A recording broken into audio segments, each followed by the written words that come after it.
Hello guys, so welcome to What Works. Today this will be my first vlog and I will vlog a review regarding Motorstar Easy Ride ERN. So ito po yun guys. So 1 week pa lang to sa akin guys. So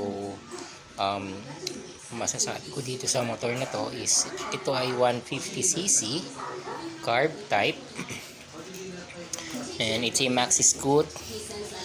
Alright, and I think kinope to sa NMAX version 1. So yan, mukha siyang NMAX.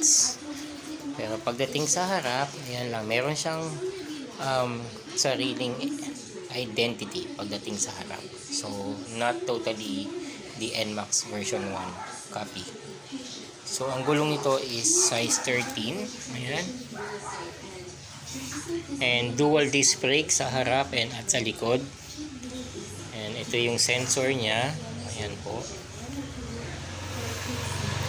So, nagustuhan ko kasi dito, ang ganda kasi ng forma eh.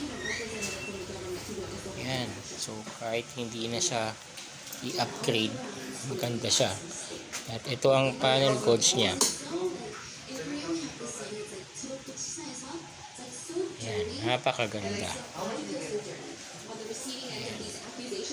So ano bang bago dito kumpara sa mga old version ng ERN? So ang isang nakita kong bago dito ay yung meron na siyang hose sa ilalim na nakausli. Ito. Yan kung nakikita nyo guys. Ayan. So kasi yung previous version ng ERN sinasabi nila is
18 kilometers per liter.